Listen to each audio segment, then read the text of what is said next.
Vikramshila IAS coaching institute 14 बीघा ऋषिकेश।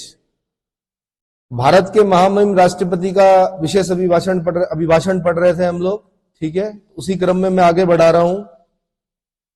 पहले lecture में मैंने आपको यहां तक बताया कि स्पेस सेक्टर को भी अब सरकार ने क्या कर दिया, युवा स्टार्टअप के लिए खोल दिया है, स्टार्टअप्स के लिए खोल दिया है। उससे आगे बता रहा हूं कि भारत सरकार संपत्ति सृजनकर्ताओं का सम्मान करती है, यानी देश में अगर कोई संपत्ति का सृजन करेगा तो उसका सम्मान करती है। यानी भारत के प्राइवेट सेक्टर की सामर्थ्य पर विश्वास करती है। इस पर भारत में मिक्स्ड इकोनॉमी है, पब्लिक सेक्टर के साथ साथ प्राइवेट सेक्टर भी काम कर रहे होते हैं, ठीक है। तो भारत के प्राइवेट सेक्टर की सामर्थ्य पर विश्वास करती है। भारत में बिजनेस करना आसान हो, इसके लिए उपयुक्त माहौल रहे, और इस पर भी सरकार क्या कर रही है, लगातार काम कर रही है। तो क्या काम किए हैं? कारोबारी सुगमता यानी ईज ऑफ डूइंग बिजनेस, ये सुना है आपने। ईज ऑफ डूइंग बिजनेस में अपना रैंक देख लीजिए पूरे विश्व में कौन सा है। तो ईज ऑफ डूइंग बिजनेस में लगातार सुधार हो रहा है। बीते कुछ वर्षों में 40,000 से ज्यादा अनुपालनाएं यानी कंप्लायंसेस हटा ली गई हैं और उनका सरलीकरण किया गया है। देखो भाई, कारोबार करने में क्या होती है दिक्कतें, बहुत सारी फॉर्मेलिटीज पूरी करनी होती है। उन फॉर्मेलिटीज को पूरा करने के लिए कई ऑफिसों के चक्कर काटने पड़ते हैं, कई फॉर्म भरने पड़ते हैं, कई एनओसी लाने पड़ते हैं। तो उनको क्या किया गया कि सिंगल विंडो के माध्यम से क्या किया गया कि एक ही जगह से सारी चीजें क्या हो जाएं, उपलब्ध हो जाएं। तो मैंने कहा बीते कुछ वर्षों में 40,000 से ज्यादा अनुपालनाएं यानी कंप्लायंसेस हटा ली गई हैं, उनका सरलीकरण किया गया है।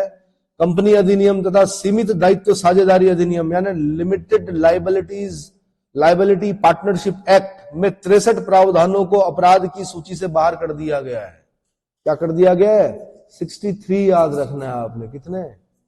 63। कंपनी अधिनियम, कंपनीज एक्ट यानी कंपनीज अधिनियम तथा सीमित दायित्व साझेदारी अधिनियम यानी लिमिटेड लायबिलिटीज पार्टनरशिप एक्ट में 63 प्रावधानों को अपराध की सूची से बाहर किया गया है। आपसे क्वेश्चन पूछेगा कितनों को अपराध की सूची से बाहर किया गया, आपने बोलना 63, ठीक है। जन विश्वास अधिनियम द्वारा 183 प्रावधानों को अपराध की श्रेणी से बाहर किया गया है।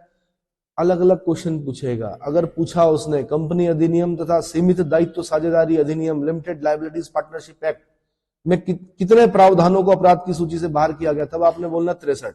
लेकिन जब पूछेगा आपसे कि जन विश्वास अधिनियम द्वारा कितने प्रावधानों को अपराध की श्रेणी से बाहर किया गया, तब आपने बोलना 183। कितना? 183। अदालत के बाहर विवादों को सौहार्दपूर्ण समाधान हेतु मध्यस्थता पर कानून बनाया गया है। मध्यस्थता पर कानून बनाया गया है। वन और पर्यावरण विभाग से क्लियरेंस मिलने में जहां 600 दिन लगते थे, वहीं आज 75 दिन से भी कम समय लगता है। आपको कोई बड़ा कारोबार शुरू करना, बड़ा उद्योग लगाना है, तो भाई पर्यावरण विभाग सबसे बड़ी क्या मानी जाती है। वहां से पहले ये माना जाता था कि भाई अगर वहां से पास हो गया तो समझ लो क्या 90% काम हो गया। 600 दिन लगते थे, 365 दिन का एक साल होता है, यानी 1.5-2 साल तो इसी में कट जाते थे कि पर्यावरण विभाग के चक्कर काटने हैं, वहां से क्लियरेंस लेना है। अब सिर्फ 75 डेज के अंदर अंदर क्या हो जाता है, पर्यावरण विभाग से किसी भी कारोबार को सुगम बनाना है, उद्योग लगाना है, तो आपको क्लियरेंस मिल जाता है वहां से। क्लियर हो गया। फेसलेस असेसमेंट योजना से टैक्स व्यवस्था में और पारदर्शिता आई है। फेसलेस असेसमेंट योजना, ये इस पर लिखने के लिए आएगा आपको। आपने 20 शब्द 50 शब्द में लिखना है, ठीक है। वो बात की बातें पहले मैं पूरे जो अभिभाषण के दौरान महामहिम राष्ट्रपति ने जो जो काम गिनाए हैं, देश में क्या क्या हुआ है, वो बता रहा हूं, ठीक है। भारत के सूक्ष्म लघु और मझोले उद्यम यानी MSME, micro small and medium enterprises sector को भी रिफॉर्म्स का बहुत अधिक लाभ मिल रहा है। सूक्ष्म लघु और मझोले उद्यम और लघु उद्यमियों को सशक्त करने के लिए सरकार पूरी प्रतिबद्धता से काम कर रही है। सूक्ष्म लघु और मझोले उद्यमों की परिभाषा का विस्तार किया गया है। क्या परिभाषा का विस्तार किया गया है? नई परिभाषाओं में निवेश और कारोबारी सीमा यानी टर्नओवर को समाहित किया गया। देखिए, पहले जो एमएसएमई की डेफिनेशन थी वो अलग थी, आपने नई डेफिनेशन पढ़नी है।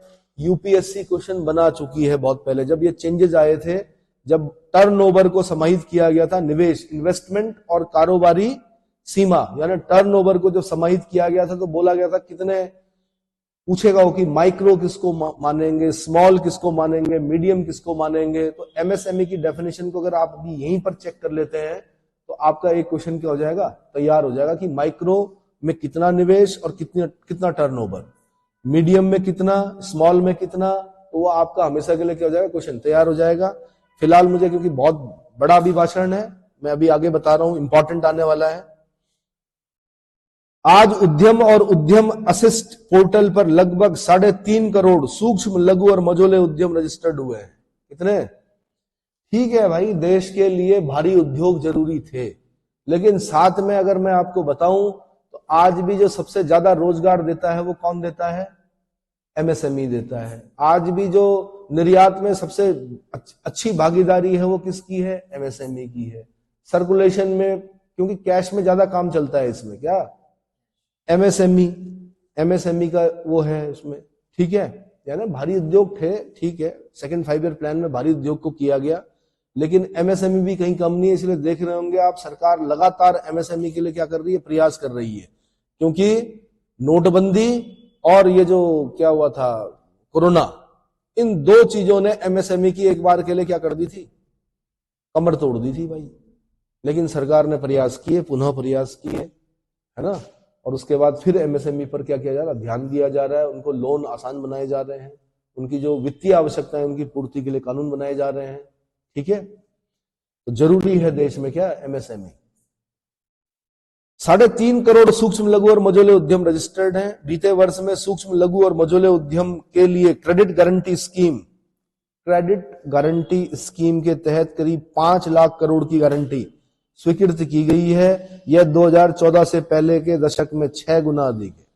2014 में जितना पहले, मतलब ये कुल मिला के डायरेक्ट नहीं बोल रहे हैं, लेकिन कुल मिला के ये बोल रहे हैं कि मोदी सरकार से पहले जो था उससे 6 गुना ज्यादा क्रेडिट गारंटी स्कीम है एमएसएमई की। कोई भी बैंक एमएसएमई को लोन क्यों देगा? माना लोन देगा तो एक डर होता है बैंक को भी कि कहीं नॉन परफॉर्मिंग एसेट ना बन जाए। सरकार अगर गारंटी ले ले, भाई सरकार ने 5 लाख करोड़ की गारंटी ली है, कितने की, लगभग कितना खर्च कर चुकी गारंटी लेने में, कि आप एमएसएमई को लोन दो, डूबेगा हम हैं कौन?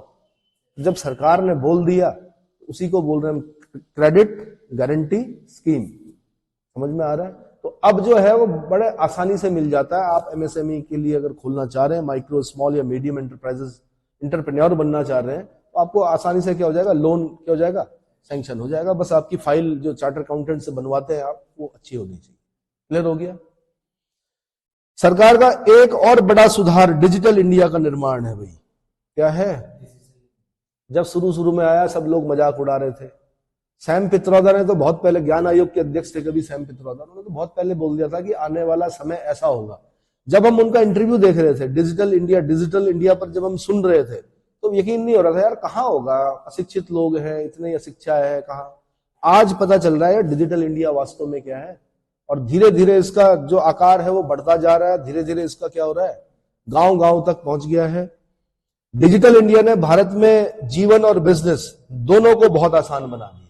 इसको, क्या आप गैस की लाइन में खड़े होते हो, नहीं होते हो, क्या आप बिजली का बिल, पानी का बिल, कोई भी चीज है ना, सब आसान हो गया। जीवन और बिजनेस दोनों को बहुत आसान बना दिया। आज पूरी दुनिया मानती है कि भारत की बहुत बड़ी उपलब्धि है। विकसित देशों में भी भारत जैसा डिजिटल सिस्टम नहीं है, विकसित देशों में, ठीक है। गांव में भी सामान्य खरीद बिक्री डिजिटल तरीके से होगी, यह कुछ लोगों की कल्पना से भी परे था। गांव में भी डिजिटल क्या हो रहा है, लेन देन जो हो रही है ना। आज सब्जी वाले के पास हम जाते हैं, 10 रुपए की कोई चीज ले रहे हैं तो सीधे क्या है ना, गूगल पे, फोन पे। आज दुनिया के कुल रियल टाइम डिजिटल लेन देन का 46% भारत में होता है। पूरे संसार का डिजिटल लेन देन का 46% कहां पर हो रहा है, भारत में हो रहा है। कहां पर हो रहा है? पिछले महीने यूपीआई से रिकॉर्ड 1200 करोड़ ट्रांजैक्शन हुए। कितने हुए?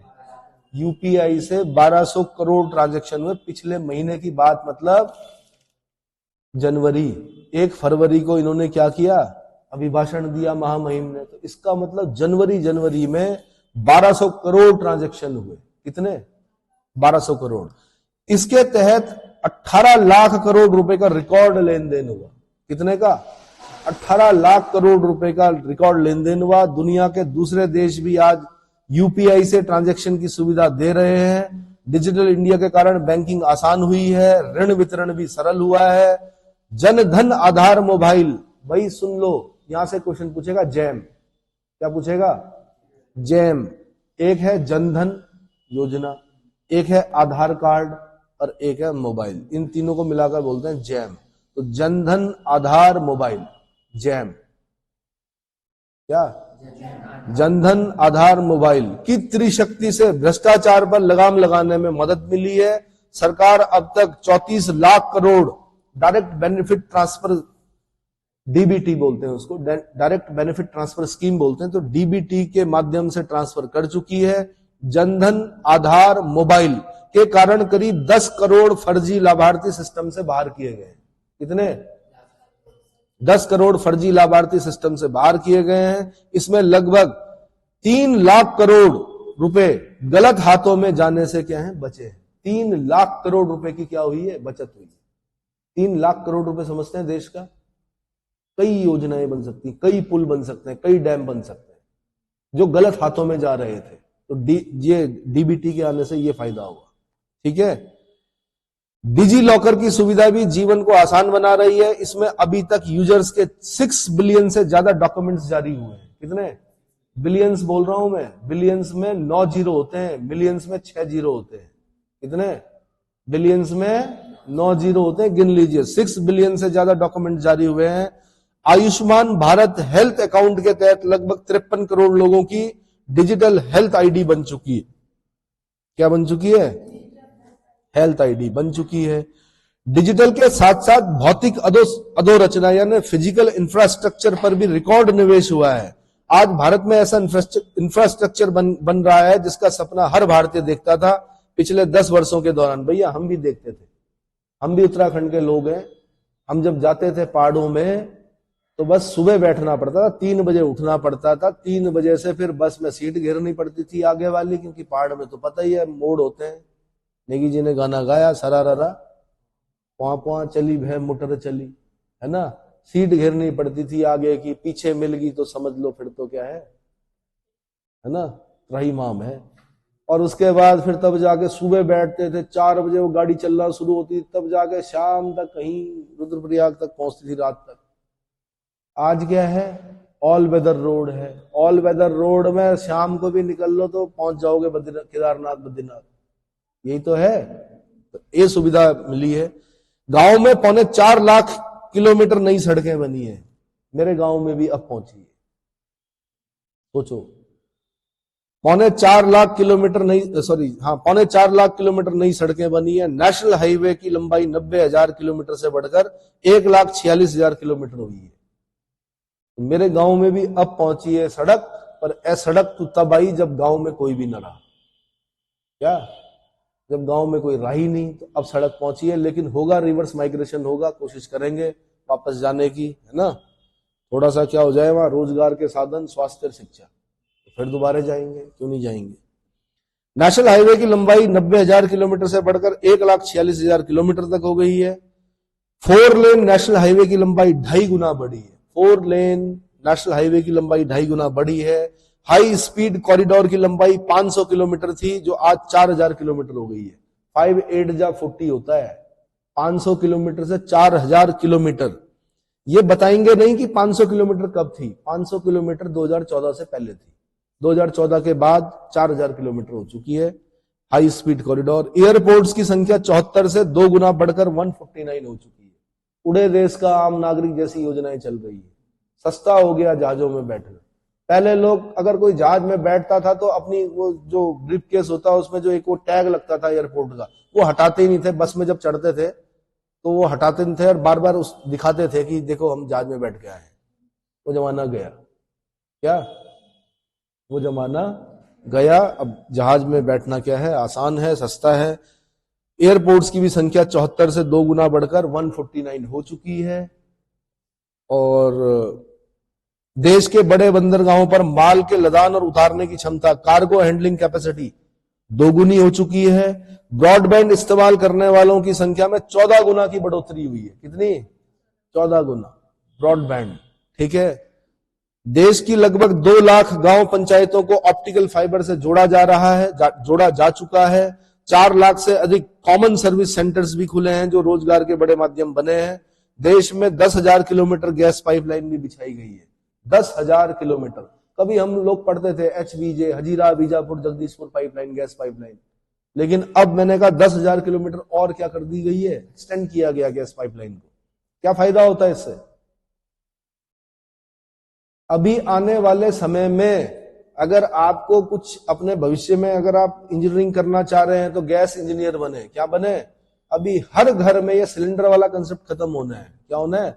हर घर में जैसे आपके यहाँ पानी आता है उसी प्रकार से आपके यहाँ गैस आएंगी, और उसमें जो सबसे बड़ी भूमिका होगी वो गैस इंजीनियर्स की होगी। किसकी होगी? नहीं होता जैसे कभी सिविल इंजीनियरिंग वालों का बड़ा बोलबाला था, फिर उसके बाद जो कंप्यूटर वाले थे उनका बड़ा बोलबाला था। तो आने वाले समय में इतने करोड़ लोग हैं आई, तो अब ये सिलेंडर वाला कंसेप्ट कब तक चलेगा, कब तक भोगेंगे ये?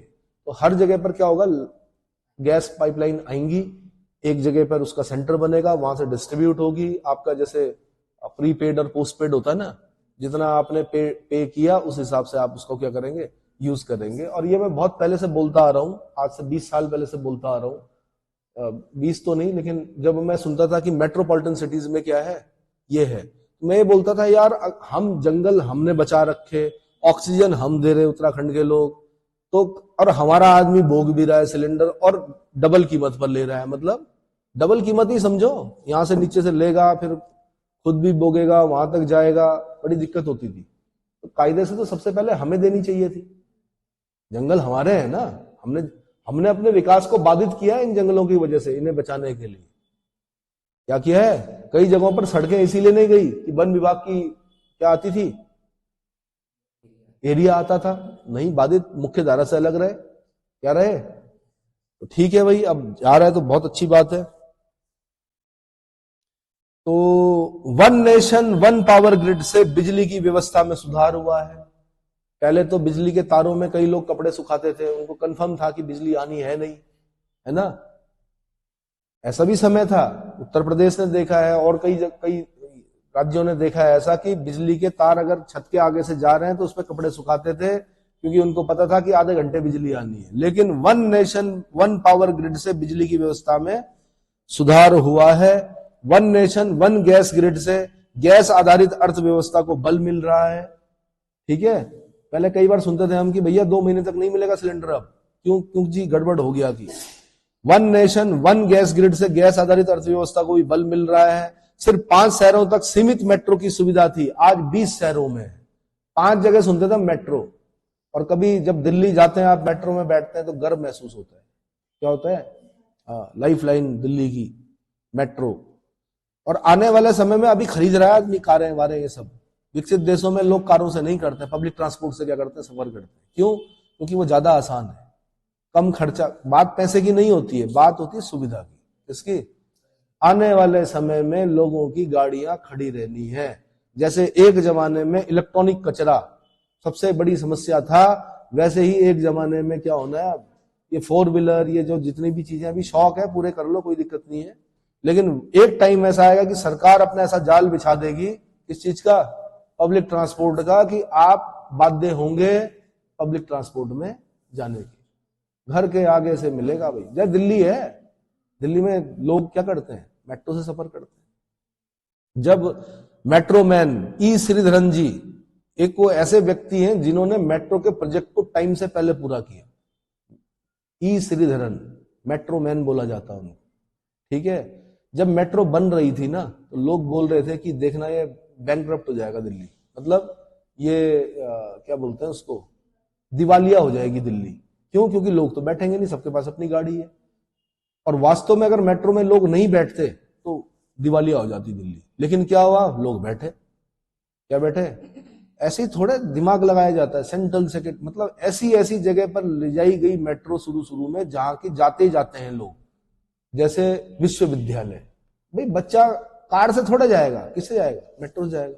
सेंट्रल सेक्रेटरीट कर्मचारी जो होता है वो थोड़ा क्या होता है, वो तो वैसे भी क्या करता है कि अगर पहाड़ों में भी है ये रिवाज कि अगर एक आदमी कार लेके जा रहा है तो 3 लोग फिर पैसे देते हैं उसको तेल भरने के, ऐसा बचाया जाता है ना। तो वो मेट्रो से जाता है। सेंट्रल सेक्रेटरीट हो गया, विश्वविद्यालय हो गया। अब जहां जहां देखा कि उन्होंने मेट्रो में बैठने वाले लोग एम्स हो गया, क्या हो गया, एम्स में बीमार आदमी को लेके बाहर से राज्यों से आ रखा, कौन लाएगा अपनी गाड़ी, मेट्रो में जाते हैं। चलो 25,000 से ज्यादा रेलवे ट्रैक बिछाए गए हैं, हम भी देख रहे हैं। पहले कई लोग हमारे यहां से रेल मंत्री, मतलब रेल मंत्रालय में राज्य मंत्री भी बने, पर हमने हमेशा मेलों में देखी, गोचर के मेले में देखी रेल, वो जो खिलौने वाली होती है, सपना ही रह गया था। सुनते थे कर्णप्रयाग रेल जाएगी कभी, लेकिन जा रही है, सामने देख रहे हैं हम, काम हो रहा है। ठीक है, 25,000 किलोमीटर से ज्यादा रेलवे ट्रैक बिछाए गए हैं। यह कई विकसित देशों के कुल रेलवे ट्रैक की लंबाई से ज्यादा है। विकसित देशों में जितने रेलवे ट्रैक हैं उतना 25,000 किलोमीटर क्या किया गया, रेलवे ट्रैक बिछाए गए हैं। क्या किए गए, रेलवे ट्रैक बिछाए गए। भारत रेलवे के 100% बिजलीकरण के बहुत निकट है, यानी बिजली से ही चलेंगी अब जो रेल चलेंगी। कोयला और डीजल वाली रेलवे क्या हो गई है, अब गए जमाने की बात हो गई है। ठीक है, इस दौरान भारत में पहली बार सेमी हाई स्पीड ट्रेन शुरू हुई है। आज 39 से ज्यादा रूट्स पर वंदे भारत ट्रेनें चल रही है। 39 रूट्स पर वंदे भारत ट्रेनें चल रही हैं। अमृत भारत स्टेशन योजना के तहत 1300 से ज्यादा रेलवे स्टेशनों का कायाकल्प हो चुका है। पहले रेलवे स्टेशन में जाना मतलब सरदर्द होना, क्या होना। आज रेलवे स्टेशन देख लीजिए आप, नए वाले हरिद्वार का ही देख लीजिए, ऋषिकेश का ही देख लीजिए, नया वाला रेलवे स्टेशन। सब चीजें क्या हुई है, सुधरी हैं। पहले पोस्ट ऑफिसों के हाल बहुत बुरे होते थे, आज पोस्ट ऑफिस भी कहीं बैंक से कम नहीं होते। ठीक है, पर फिलहाल मैं रेलवे स्टेशन की बात कर रहा हूं कि 1300 से ज्यादा रेलवे स्टेशनों का कायाकल्प हो रहा है। सरकार मानती है कि विकसित भारत की भव्य इमारत 4 मजबूत स्तंभों पर खड़ी होगी। ये स्तंभ कौन कौन से हैं? नंबर 1 आप, युवा शक्ति। नंबर 1 युवा शक्ति, नंबर 2 नारी शक्ति, नंबर 3 किसान, नंबर 4 गरीब। नंबर 4, तो 4 स्तंभ कौन कौन से हैं? युवा शक्ति, नारी शक्ति, किसान और गरीब। इसलिए इन 4 स्तंभों को सशक्त करने के लिए सरकार निरंतर काम कर रही है। सरकार ने कर राजस्व का बहुत बड़ा हिस्सा इन स्तंभों को मजबूत बनाने पर खर्च किया है। टैक्स रेवेन्यू जो है उसका बहुत बड़ा हिस्सा इन स्तंभों को मजबूत करने पर खर्च किया है। 4 करोड़ 10 लाख गरीब परिवारों को अपना पक्का घर मिला है। इस पर लगभग 6 लाख करोड़ रुपए खर्च किए गए हैं। कितने? लगभग 11 करोड़ ग्रामीण परिवारों तक पहली बार पाइप से पानी पहुंचा है। 11 करोड़ ग्रामीण। अब आप लोगों ने तो बचपन से देखा होगा ना पाइप, अपने घर नल देखे हो। जिन घरों में पहली बार नल गया और मीठा पानी गया तो उनके लिए वो वैसा ही था जैसे कि माना गंगा अवतरित हुई हो। भगीरथ जी ने प्रयास किए थे ना एक पैर पे खड़े हो गए। आपने एक पैर पे खड़ा नहीं होना है, आपके घर में क्या हो चुका है? मीठा पानी। आप लोग तो यहाँ के हो, गंगा किनारे के लोग, यहाँ तो मीठा ही होता है। लेकिन कुछ जगहों पर मैंने देखा, गुजरात में गया वहां नमकीन पानी आता था, आज वहां मीठा पानी आता है। नजफगढ़ में गया वहां खारा पानी आता था, वहां भी मीठा पानी आ गया। और बहुत सारे राज्यों में देखा मैंने कि पानी बहुत गंदा था, लेकिन अब क्या है? मीठा पानी आता है, यानी पीने योग्य जो पानी है वो आता है। ठीक है, तो भाई 4 लाख करोड़ रुपए खर्च किए गए पानी पहुंचाने के लिए। हाल ही में 10 करोड़ उज्ज्वला के गैस कनेक्शन पूरे हुए हैं। 10 करोड़ महिलाओं को क्या मिल चुके हैं? उज्ज्वला के सिलेंडर मिल चुके हैं। छोटी मोटी बात नहीं होती है भाई, बड़ी बात है। इसलिए अपनी जो, अगर आप सक्षम हो तो अपनी सब्सिडी छोड़ दो, उससे किसी न किसी को क्या मिलेगा? सिलेंडर मिलेगा। आज इन लाभार्थी बहनों को बहुत सस्ती गैस भी दी जा रही है। इस पर भी सरकार द्वारा 2.5 लाख करोड़ रुपए खर्च किए गए हैं। अच्छा, गैस कनेक्शन से क्या होता है?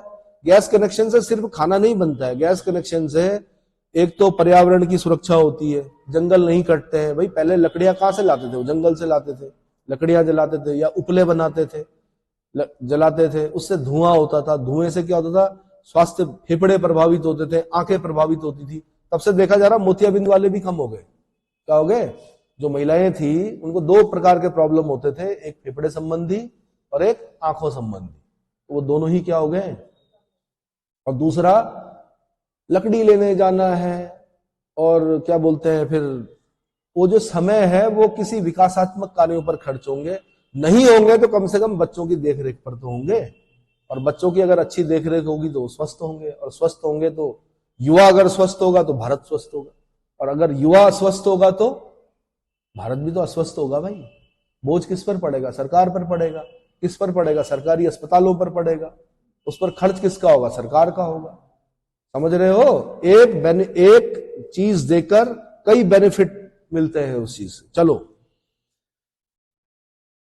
कोरोना काल में ही 80 करोड़ देशवासियों को मुफ्त राशन दिया गया। इतना कहीं नहीं दिया गया, किसी देश में नहीं दिया गया। 80 करोड़ देशवासियों को मुफ्त राशन दिया जा रहा है, और अब इसे आने वाले 5 वर्षों के लिए आगे बढ़ाया गया है।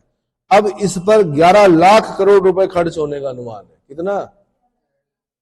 सरकार का प्रयास है कि हर योजना का तेजी से सैचुरेशन हो, कोई भी लाभार्थी वंचित न रहे। इसके लिए 15 नवंबर 2023 से विकसित भारत संकल्प यात्रा चल रही है। यहां से क्वेश्चन बनेगा। विकसित भारत संकल्प यात्रा 15 नवंबर 2023, 15 नवंबर 2023, ये याद करना आपने। विकसित भारत संकल्प यात्रा चल रही है। अभी तक इस यात्रा से करीब 19 करोड़ देशवासी जुड़ चुके हैं। कितने? बीते वर्षों में विश्व ने 2 बड़े युद्ध देखे, कोरोना जैसी वैश्विक महामारी का सामना किया। ऐसे वैश्विक संकटों के बावजूद सरकार ने देश में महंगाई को काबू में रखा। ये बड़ी बात है। सामान्य भारतीय का बोझ नहीं बढ़ने दिया। 2014 से पहले के 10 वर्षों में औसत महंगाई दर जो थी वो कितनी थी? 8% से अधिक थी। कितनी? पिछले दशक में औसत महंगाई दर 5% रही। कितनी रही? 5% रही। सरकार का प्रयास रहा कि सामान्य देशवासी की जेब में अधिक से अधिक बचत कैसे हो। ठीक है? पहले भारत में 2 लाख रुपए की आय पर इनकम टैक्स लगता था। कितना?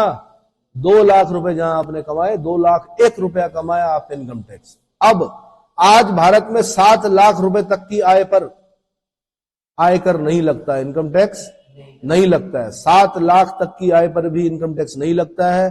करों में दी गई छूट और करारोपण सुधारों के कारण भारत के करदाताओं में 10 वर्षों में करीब 2.5 लाख करोड़ की बचत हुई है। जब टैक्स में छूट मिलती है और कारोबार करारोपण में सुधार किया जाता है, टैक्स इंपोज करने वाली जो पद्धति होती है उसमें सुधार किया जाता है, तो उसकी वजह से जो भारत का करदाता है उसके पास कितने पैसे बचे 10 वर्षों में? 2.5 लाख करोड़ रुपए बचे। तो उसने क्या किया? अपने पे खर्च किया होगा। भाई आप अगर 2 लाख 1 रुपए पे टैक्स दोगे और आप 7 लाख 1 रुपए पे टैक्स दोगे, कितना अंतर आ गया? 5 लाख का आ गया ना। यानी 5 लाख रुपए आप अपने पे खर्च करोगे ना, बच्चों पे खर्च करोगे, अपने पे, उनकी शिक्षा पे खर्च करोगे। समझ में आ रहा है? भाव विभोर हो गए क्या? ठीक है। आयुष्मान योजना के अलावा भी केंद्र सरकार विभिन्न अस्पतालों में मुफ्त इलाज की सुविधा देती है। इससे देश के नागरिकों में 3.5 लाख करोड़ रुपए खर्च होने से बचे हैं। और ये तो हम देख रहे हैं भाई, बड़े बड़े जो हॉस्पिटल्स हैं वहां पर गरीब से गरीब आदमी क्या करा रहा है? इलाज करा रहा है, अपना आयुष्मान कार्ड दिखा रहा है। 5 लाख रुपए तक का, 5 लाख रुपए तक का इलाज क्या है? फ्री है। क्या चाहिए भाई? पहले हम सुनते थे बाहर होता है ऐसा, विदेशों में, अब अपने देश में भी देख रहे हैं। आयुष्मान योजना के अलावा भी केंद्र सरकार विभिन्न अस्पतालों में मुफ्त इलाज की सुविधा देती है। इससे देश के नागरिकों के 3.5 लाख करोड़ होने से बचे हैं। जन औषधि केंद्रों की वजह से मरीजों के करीब 28,000 करोड़ खर्च होने से बचे हैं। जन औषधि केंद्रों में 28,000 करोड़ खर्च होने से बचे हैं। कोरोनरी स्टंट और घुटनों के इम्प्लांट तथा कैंसर की दवाओं की कीमत भी कम की गई है। इससे मरीजों को हर वर्ष लगभग 27,000 करोड़ की बचत हो रही है। कोरोनरी स्टंट पड़ते हैं वो सस्ते हो चुके हैं। होता क्या है कि स्प्रिंग जैसा होता है, हाथ से वो डाला जाता है हार्ट के अंदर स्टंट, और वो इसलिए होता है कि कहीं ना कहीं कोरोनरी धमनी जो होती है वो क्या सिकुड़ जाती है, वॉल्व सिकुड़ जाते हैं। ठीक है, पहले बहुत महंगे आते थे, अब क्या हो चुके हैं? दूसरा, घुटने का इम्प्लांट। जैसे ही आप बूढ़े होंगे और अगर आप फिजिकल जो भी कर रहे होंगे, खिलाड़ी विलाड़ी होंगे, कहीं ना कहीं घुटने पे क्या होना है? तो घुटने के इम्प्लांट, घुटने के इम्प्लांट और कैंसर की दवाएं। कैंसर की दवाएं बहुत महंगी होती है। क्या होती हैं? मतलब किसी परिवार में जब कैंसर होता है तो समझ लो भैया फिर तो क्या है, अगर उसका मेडिकल क्या बोलते हैं, बीमा नहीं है, तो समझ लो फिर क्या है, बड़ी दिक्कत है। तो कैंसर की दवाओं की कीमत भी कम की गई है। इससे मरीजों को हर वर्ष लगभग 27,000 करोड़ की बचत हो रही है। सरकार किडनी के मरीजों के लिए मुफ्त डायलिसिस का अभियान भी चला रही है। एक ये और बड़ी समस्या आ गई है, जिसको भी देखो कि क्या हो गया जी, किडनी क्या हो रही है, किडनी फेलियर हो रहा है बहुत ज्यादा, सेरेनम क्रेटिनिनम बढ़ रहा है। यूरिन ब्लड टेस्ट में सेरेनम क्रेटिनिनम का बढ़ना अच्छा नहीं माना जाता, यूरिन में नहीं, यूरिन टेस्ट में अच्छा नहीं माना जाता। समझ में आया? सेरेनम क्रेटिनिनम अगर बढ़ रहा है तो इसका मतलब किडनी कहीं ना कहीं उसकी फंक्शनिंग क्या है, गड़बड़ है। और फिर वो अगर वहां पर ध्यान नहीं दिया तो फिर ये होता है किडनी फेलियर। किडनी फेलियर में फिर डायलिसिस, और डायलिसिस एक कैसी प्रक्रिया है, सतत प्रक्रिया है। जब तक जीवित रहना तब तक डायलिसिस पर रहना है, डायलिसिस कराना है ना। तो सरकार किडनी के मरीजों के लिए मुफ्त डायलिसिस का अभियान भी चला रही है। इसका लाभ प्रतिवर्ष 21 लाख से ज्यादा मरीज उठा रहे हैं। इनके प्रतिवर्ष 1 लाख रुपए खर्च होने से क्या हो रहे हैं, बच रहे हैं। कितने? 1 लाख रुपए। इसीलिए भैया तैयारी कर रहे हो, पहले ही बता दूं, सबसे पहला जो होता है वो स्वास्थ्य होता है। क्या होता है?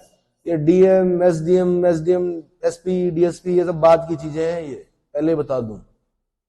सबसे पहले किसको देखना है आपने? अपने फिजिकल को नहीं छोड़ना है, अपने शरीर को समय देना है। और 2 प्रकार के स्वास्थ्य पर ध्यान देना है आपने, एक शारीरिक स्वास्थ्य पर, और उससे ज्यादा ध्यान देना आपने अपने मानसिक स्वास्थ्य पर। तैयारी के दौरान कई लोग अपना मानसिक स्वास्थ्य खो बैठते हैं। क्या खो बैठते हैं? मानसिक स्वास्थ्य खराब हो जाता है कई लोगों का, क्षमताएं नहीं होती हैं, बचपन से पढ़ा नहीं, एकदम से बर्डन पड़ता है, मानसिक स्वास्थ्य खराब, उनको खुद पता नहीं चलता है। अगर आपको लग रहा है कि आपके व्यवहार में परिवर्तन हो रहा है, या आपके साथ वाले आपको बोल रहे हैं कि भाई तुम चिड़कू हो गए हो, तुम बहुत एग्रेसिव हो गए हो, या तुम गुमसुम रहने लगे हो, या कुछ ना कुछ प्रॉब्लम हो रही है, तो साइकेट्रिस्ट होते हैं उसके लिए। साइकेट्रिस्ट के पास जाइए, उनसे क्या कीजिए, सलाह लीजिए। साइकेट्रिस्ट पागलों के डॉक्टर नहीं होते हैं। आपका अगर मानसिक स्वास्थ्य सही नहीं है तो साइकेट्रिस्ट के साथ क्या करना चाहिए, वार्तालाप करना चाहिए, उन्हें अपनी समस्या बतानी चाहिए। कई बार वो जो समस्याएं होती हैं जो पिछले 1.5-2 सालों से चल रही होती है, वो 1 महीने में सही हो जाती है। या तो ज्यादा हो गया तो मेडिकेशन से, या फिर कॉग्निटिव बिहेवियरल थेरेपी, सीबीटी बोलते हैं उसको। सिर्फ चर्चा होती है, उसमें बात करते हैं, वो बात कर करके आपको क्या बोलेंगे, आपके जो नेगेटिव वो बने होते हैं दिमाग में, उनको सही कर देते हैं। इतना समझ में आ गया? बहुत ज्यादा मोबाइल देखने वाले, बहुत ज्यादा टीवी देखने वाले, उनके साथ ये प्रॉब्लम देखी जा रही है। तो उसके लिए एक अच्छे साइकेट्रिस्ट को क्या करना है, दिखाना है। चलिए जी। और शर्माना नहीं है उसमें शर्माना नहीं है कोई बड़ी। मैंने कहा शारीरिक स्वास्थ्य से ज्यादा क्या है, मानसिक स्वास्थ्य। अरे भाई जब खुशी नहीं रहोगे, ठीक है, आपके बाइसेप्स ट्राइसेप्स क्या बोलते हैं आप लोगों को, सब कुछ है, सिक्स क्या पेट में क्या बोलते हैं, 6 पैक वाला बॉडी बना रखी है, और स्वस्थ खुश नहीं है आप। वो कुछ नाटक से आते हैं, वो टीवी में देखा मैंने, बड़े अग्रेसिव वो होते हैं उसमें, बाद में सुनते हैं कि डेथ हो गई। तो डेथ क्यों हुई? क्योंकि आपका मानसिक स्वास्थ्य सही नहीं था। क्या नहीं था? सिर्फ एक्सरसाइज करने से नहीं होगा। चलिए जी। डायलिसिस भैया, गरीबों को सस्ता राशन मिलता रहे, इसके लिए सरकार ने पिछले दशक में करीब 20 लाख करोड़ रुपए खर्च किए हैं। एलईडी बल्ब की योजना के कारण बिजली के बिलों में 20,000 करोड़ रुपए से अधिक की बचत हुई है। यार इस पर थोड़ा सा टोकना चाहूंगा मैं। एलईडी बल्ब, पहले वो बड़े वाले बल्ब साइंस में पढ़ते थे हम, उसमें टंगस्टन डब्ल्यू लगा होता था, डेगाना की खानों से निकलता था राजस्थान में, सुन लो। उस समय नहीं आता था यार इतना बिजली का बिल। धीरे धीरे फिर उसके जगह सीएफएल आए, बिल बढ़ता गया, फिर एलईडी आए, बिल और बढ़ता गया।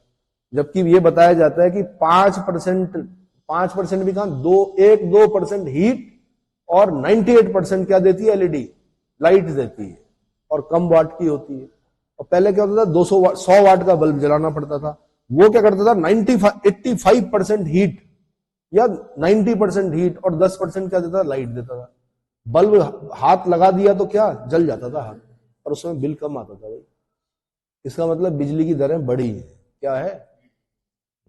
लेकिन देखना, आप टैक्स दो ईमानदारी से, आने वाले समय में ये सब चीजें फ्री हो जाएंगी आपके लिए। क्या टैक्स दो, मेन चीज टैक्स होती है, क्या होती है, ठीक है। एलईडी बल्ब की योजना के कारण बिजली के बिलों में 20,000 करोड़ रुपए से अधिक की बचत हुई है। जीवन ज्योति बीमा योजना बहुत इंपॉर्टेंट, जीवन ज्योति बीमा योजना से क्वेश्चन बन सकता है। और सुरक्षा बीमा योजना बहुत इंपॉर्टेंट, के तहत गरीबों को 16,000 करोड़ से ज्यादा की क्लेम राशि मिली है। कितनी? 16,000 करोड़ से। ये नहीं याद करना आपने कितने हजार करोड़ की राशि, ये नहीं, आपने योजनाओं के बारे में जो अवगत कराया जा रहा है, परिचित कराया जा रहा है, इन योजनाओं के बारे में पढ़ना, ये है क्या। ठीक है, ये सब मैं बुकलेट दे दूंगा आपको। चलो, नारी शक्ति की सामर्थ्य बढ़ाने के लिए सरकार हर स्तर पर काम कर रही है। इस वर्ष की गणतंत्र दिवस परेड में भी देखा होगा आपने, नारी शक्ति के लिए समर्पित थी। अधिकतर बालिकाएं दिखी होंगी आपको, दिखी, नारी शक्ति के लिए समर्पित थी। इस परेड में दुनिया ने भारत की बेटियों के सामर्थ्य की झलक देखी। सरकार ने जल, थल, नभ और अंतरिक्ष हर तरफ बेटियों की भूमिका के विस्तार किया है। सरकार ने महिलाओं की आर्थिक भागीदारी बढ़ाने के लिए निरंतर प्रयास किए हैं। आज लगभग 10 करोड़ महिलाएं स्वयं सहायता समूह, सेल्फ हेल्प ग्रुप से जुड़ी हुई है। किससे जुड़ी हुई है? सेल्फ हेल्प ग्रुप से जुड़ी हुई है। इन समूहों को 8 लाख करोड़ बैंक लोन और 40,000 करोड़ की आर्थिक सहायता दी गई है। आर्थिक सहायता दी गई है। सरकार 2 करोड़ महिलाओं को लखपति दीदी, ये इंपॉर्टेंट है, क्या लखपति दीदी बनाने का अभियान चला रही है। नमो ड्रोन दीदी, नमो ड्रोन दीदी योजना के तहत समूहों को 15,000 ड्रोन उपलब्ध कराए गए हैं। क्या कराए गए हैं भाई? मातृत्व अवकाश, यहां से क्वेश्चन बनेगा भाई, बन चुका है पहले, सुनिए। मातृत्व अवकाश 12 सप्ताह से बढ़ाकर 26 सप्ताह कर दिया गया है। कितना? और 26 सप्ताह को 26 को 7 से गुणा करो, कितना होता है? 7 6 42 और 7 2 14 4 18। तो यानी कितने दिन का? 182 दिन का। 182 दिन का मातृत्व अवकाश जरूरी भी है। क्या है? बल्कि इसको और बढ़ाया जाना चाहिए, क्योंकि जो नवजात शिशु होता है उसके लिए इस दुनिया में केवल और केवल एक ही संबंध होता है, माँ का। किसका? माता का। अब कोई वर्किंग महिला है तो कहां अपने बच्चों को लेके थोड़े जाएगी ऑफिस में भाई। इसको बढ़ाया जाना चाहिए कायदे से। और ठीक है, तो 12 सप्ताह से बढ़ाकर 26 सप्ताह करने से देश की लाखों महिलाओं को मदद मिलती है। और ये इसलिए भी है क्योंकि उसको फीड कराना पड़ता है। छोटा बच्चा, बच्ची जो भी होती है, उसको क्या करना पड़ता है? बार बार फीड करना पड़ता है। वो 3 टाइम नहीं खाता है नवजात शिशु। ये थोड़े कि ब्रेकफास्ट हो गया, लंच हो गया, डिनर, उसे थोड़े थोड़े समय में क्या होता है? फीड करना होता है। तो यार माताजी अगर उनकी शिशु की कहाँ वर्किंग होगी तो कैसे फीड होगा? तो उससे क्या होता है कि उसके स्वास्थ्य को प्रभावित होता है, उसके फिर दूरगामी परिणाम होते हैं। बचपन में अगर उसे माता का दूध नहीं मिला तो समझ लीजिए आगे चलकर उसको क्या होती है? फिर दिक्कत होती है। फिर दिक्कत होती है तो माना अगर उसके अंदर कुछ विकार उत्पन्न होते तो कहाँ जाएगा? फिर सरकारी हॉस्पिटल। फिर सरकारी हॉस्पिटल में फिर किस पर बोझ पड़ेगा? सरकार पर। तो सरकार ने बोला ठीक है भाई, 6 महीने क्या कर दो, इसको बढ़ाया जाना चाहिए कायदे से। मातृत्व अवकाश, article 42 maternity relief, DPSP, direct principle of state policy, पढ़ा है? ठीक है। सरकार ने महिलाओं को पहली बार सशस्त्र बलों में परमानेंट कमीशन दिया है। ये बड़ी बात है भाई। पहले बोलते थे क्या? शॉर्ट सर्विस कमीशन, अब परमानेंट कमीशन दे दिया है। पहली बार सैनिक स्कूलों, ये सुन लीजिए भाई, अगर छोटे भाई बहन है आरआईएमसी में भेजना चाह रहे, सैनिक स्कूल में भेजना चाह रहे, राष्ट्रीय रक्षा अकादमी में भेजना चाह रहे, तो सैनिक स्कूलों और राष्ट्रीय रक्षा अकादमी, नेशनल डिफेंस एकेडमी में महिला कैडेट्स को प्रवेश दिया गया है। क्या दिया गया है? खाली ऐसा नहीं बोलना कि बराबरी का अधिकार है, देना भी पड़ता है, दे दिया। ठीक है। आज महिला फाइटर पायलट भी हैं, नौसेना के जहाज को भी पहली बार कमांड कर रही हैं। मुद्रा योजना के तहत जो 46 करोड़ से ज्यादा लोन दिए गए हैं, उनमें करीब 31 करोड़ से ज्यादा लोन महिलाओं को मिले हैं। किसको मिले हैं?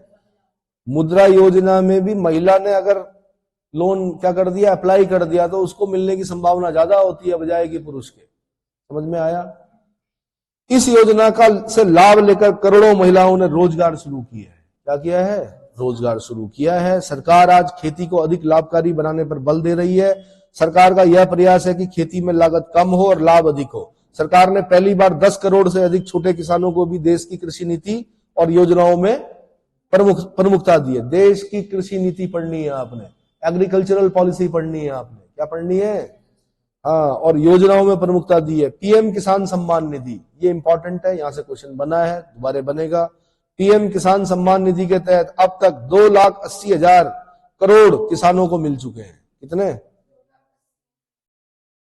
अगर आप किसान हो तो आपके खाते में पैसे आएंगे 6,000 रुपए, शायद 2,000 रुपए की 3 किस्त, कुछ ऐसा है, चेक कर लेना। 10 वर्षों में किसानों के लिए बैंक से आसान लोन में 3 गुना वृद्धि हुई है। कितना? बैंकों को बाध्य कर दिया गया कि भैया आपको देना ही देना है प्राइमरी सेक्टर में लोन। किसमें? प्राइमरी सेक्टर में इतना % आपको लोन देना पड़ेगा। और बैंक पहले क्या करता था? भगाता था, अब वो पकड़ पकड़ कर बुलाता लोन ले लो। अब उसका दुरुपयोग मत करो ना।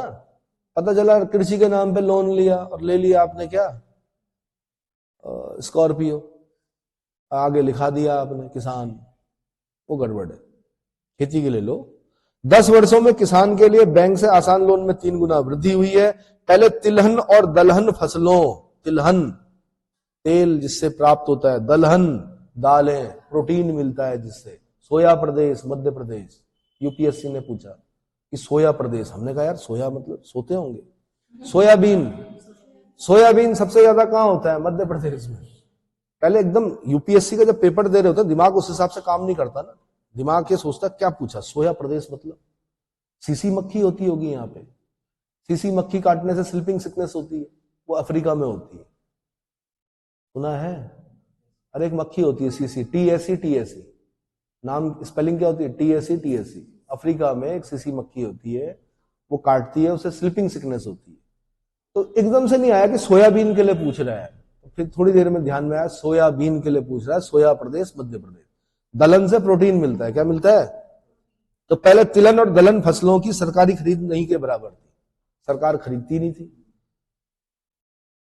पिछले दशक में तिलहन और दलहन की खेती करने वाले किसानों को MSP, minimum supporting price, MSP मतलब न्यूनतम समर्थन मूल्य के रूप में 1.25 लाख करोड़ मिले। कितने? एमएसपी। कौन करता है एमएसपी का निर्धारण? सीएसीपी। चेक कीजिए, यहां से भी क्वेश्चन बनता है कि न्यूनतम समर्थन मूल्य का निर्धारण कौन करता है? आंसर होता है सीएसीपी। फुल फॉर्म होती है सीएसीपी की, जल्दी बोलिए, टाइम नहीं, इंग्लिश में बोलिए पहले। CACP, commission for agriculture, CAC. हाँ बोलिए जल्दी। कॉस्ट एंड प्राइस होगा लास्ट में कुछ। ठीक है जी। फिर सरकार ने पहली बार देश में कृषि निर्यात नीति बनाई। क्या बनाई? कृषि निर्यात नीति बनाई। Commission for agricultural cost and prices. हाँ, commission for agricultural cost and prices, समझ में आ गया? सीएसीपी निर्धारित करता है किसको? एमएसपी को। चलो जी, सरकार ने पहली बार देश में कृषि निर्यात नीति बनाई। इससे एग्रीकल्चर एक्सपोर्ट 4 लाख करोड़ तक पहुंच गया है। एग्रीकल्चरल एक्सपोर्ट 4 लाख करोड़ तक पहुंच गया है। उत्तराखंड के लोगों से स्पेशल बोलूंगा, शुरू कर दीजिए भाई अपने बंजर खेतों में क्या काम करना शुरू कर दीजिए। कुछ नहीं कर सकते तो कोई ना कोई वृक्ष लगा दीजिए, माल्टा लगाओ, नारंगी लगाओ। आने वाले समय में जैसे आज लोग लाइन लगा के सिक्किम में खड़े हुए ना इस चीज के लिए, ऑर्गेनिक फूड के लिए, वैसे एक दिन देखना आप उत्तराखंड में भी लोग किस लिए खड़े होंगे? यहाँ की फ्रूट्स और यहाँ की खुमानी और यहाँ का पुलम और यहाँ का माल्टा और यहाँ की नारंगी और क्या, यहाँ के भट्ट काले और गोरे दोनों, और यहाँ की राजमा और क्या क्या होता है, यहाँ के तिमले, अंजीर, अंजीर का सब्स्टिट्यूट है, अंजीर उसका सब्स्टिट्यूट है, तिमला ज्यादा बेटर है। हाँ, तिमले और क्या होता है बताओ, जल्दी बताओ। काफल और हिसुल और किरमोड़ है। इन चीजों के लिए लोग मुंह मांगी कीमत देंगे एक दिन, इसलिए बोल रहा हूं कुछ नहीं लगा सकते तो किरमोड़ और हिसूली लगा दीजिए भाई। हाँ हाँ, आने वाले समय में जिस जो जूस आते हैं ना, जिसके बाहर हिसुल बना होगा या किरमोड़ बना होगा ना, तो समझ लीजिए उसकी कॉस्ट कम से कम 4 गुना होगी, क्योंकि कहां का हिमालयन प्रोडक्ट है, क्या है, और इन पर प्रतिबंध भी नहीं है। आप अपने खेतों में लगा दीजिए, क्या दिक्कत है। चलिए, सरकार ने पहली बार देश में कृषि निर्यात नीति बनाई है। इससे एग्रीकल्चर एक्सपोर्ट में 4 लाख करोड़ तक पहुंचा है। किसानों को सस्ती खाद मिले, इसके लिए 10 वर्षों में 11 लाख करोड़ से अधिक खर्च किए गए। कितने? सब्सिडी देनी पड़ती है ना अगर उसमें किसमें फर्टिलाइजर में। सरकार ने 2.25 लाख से ज्यादा प्रधानमंत्री किसान समृद्धि केंद्र स्थापित किए हैं। कितने? 2 लाख से ज्यादा प्रधानमंत्री किसान समृद्धि केंद्र स्थापित किए हैं। मत्स्य पालन के क्षेत्र में 38,000 करोड़ से अधिक की योजनाएं चलाई जा रही हैं। कितनी? जिसके कारण मत्स्य उत्पादन पिछले 10 वर्ष में 95 लाख मीट्रिक टन से बढ़कर 175 लाख मीट्रिक टन यानी लगभग 2 गुना हो चुका है। और 2 तरह का मत्स्यन होता है भाई, एक होता है समुद्र में, एक होता है इनलैंड अंतर्देशीय मत्स्य। पौंड बनाकर जब आप मछली पालते हैं, रोहू वगैरह ये पालते हो ना। और उत्तराखंड में फिर बता दूं आपको, कोल्ड वाटर फिश का बहुत ज्यादा क्या स्कोप है। कोल्ड वाटर फिश समझते हैं? ठंडे पानी की मछली। हाँ ठीक है, विदेशों में टूना खाई जाती है बहुत ज्यादा, टूना फिश। ठीक है, अटलांटिक ओशन में हेरिंग मछली मिलती है, हेरिंग पॉन्ड बोलते हैं अटलांटिक ओशन को। तो ऐसी कई प्रकार की मछलियां हैं। लेकिन मैं आपको बता दूं कि जो उत्तराखंड के घाट गधेरों में और जो कोल्ड वाटर में अगर फिश का उत्पादन किया जाए तो आने वाले समय में यहाँ की मछली और समुद्र में मिलने वाली मछलियों से कहीं ज्यादा पौष्टिक होती है, क्योंकि यहाँ की मछलियों को ज्यादा संघर्ष करना पड़ता है। जो प्रजाति ज्यादा संघर्ष करती है उसके अंदर उतने ज्यादा क्या होते हैं, तत्व मिलते हैं। तो समझ में आ गया? ठीक। और फिर भोजन भी तो है। एक तो क्या कर रही है, दाना खा रही है गाय, उसका जो दूध होगा उसकी पौष्टिकता अलग होगी। एक बुग्यालों में चर रही है गाय, वो जड़ी बूटियां खा रही है, उसके दूध की पौष्टिकता बिल्कुल अलग होगी। भले ही कम देगी, टी कप का वो बोलते हैं हमारी उत्तराखंड की गाय को, क्या बोलते हैं, उतना ही दूध देती है जितने में चाय बनती है दिन भर की, 2 किलो बस। उसने में आपको तो पता ही है उत्तराखंडी जो लोग हैं हम, क्या चाय तो हमारा क्या है, राज्य है, राज्य पेय है हमारा चाय। बिना चाय के तो कुछ होता ही नहीं। हमारे यहाँ तो बोलते भी चाय तक नहीं पिलाई, अगर कहीं चले गए चाय तक नहीं पिलाई। यार बताओ। अंतर्देशीय मत्स्य का उत्पादन 61 लाख मीट्रिक टन से बढ़कर 131 लाख मीट्रिक टन हो गया है। मत्स्य पाल देख लीजिए, अंतर्देशीय मत्स्य में 61 लाख मीट्रिक टन से बढ़कर 131 लाख मीट्रिक टन हो गया है। मत्स्य पालन क्षेत्र में निर्यात भी 30,000 करोड़ से बढ़कर 64,000 करोड़ तक यानी 2 गुने से ज्यादा बढ़ गया है। देश में पहली बार पशुपालकों और मछुआरों को किसान क्रेडिट कार्ड का लाभ दिया गया है। पशुओं को खुरपका और मुंहपका, ये बीमारी होती थी पहले, खुरपका मुंहपका, खुरपका मुंहपका, बीमारियों से बचाने के लिए पहली बार मुफ्त टीकाकरण अभियान चलाया जा रहा है। जितने भी आपके ये पशुधन प्रसार अधिकारी जो ट्रेनिंग ले रहे हैं आपके ऋषिकेश में, उनको क्या सिखाया जाता है? टीकाकरण सिखाया जाता है कि भैया टीकाकरण बहुत जरूरी है। किसका? खुरपका मुंहपका।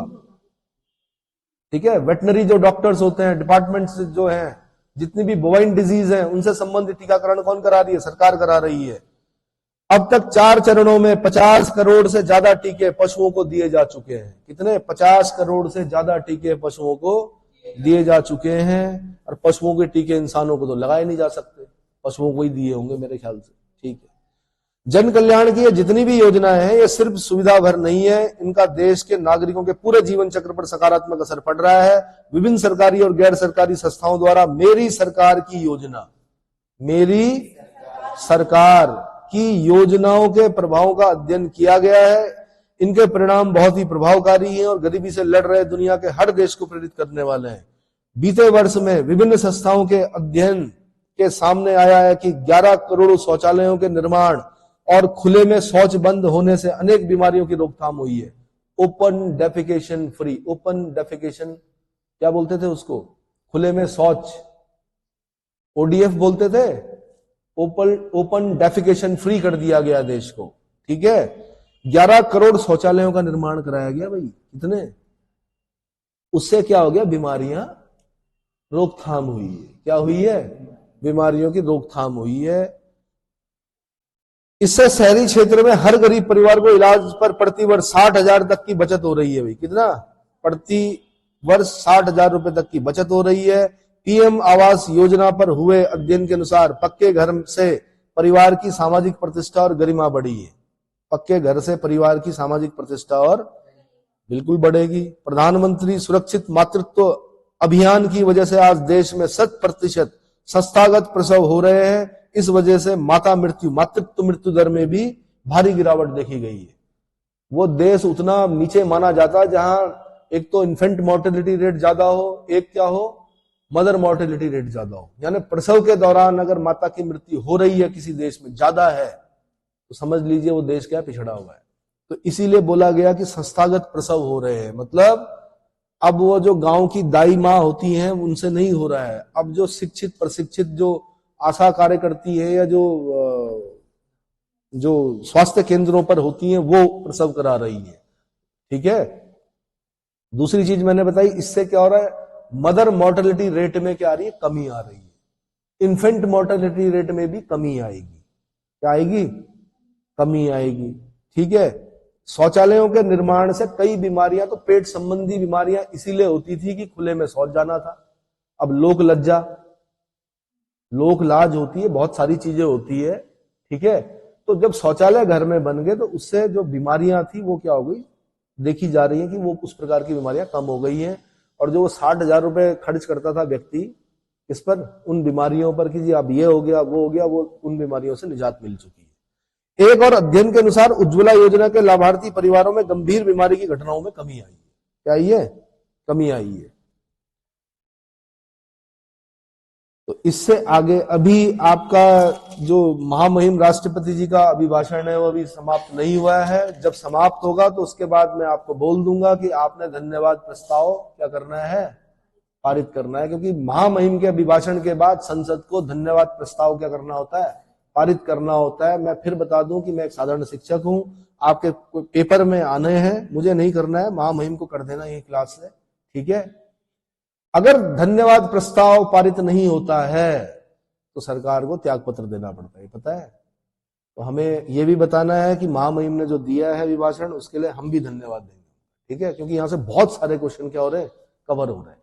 क्लियर हो गया। तो अगला फिर इससे आगे का मैं अगले लेक्चर में बताऊंगा।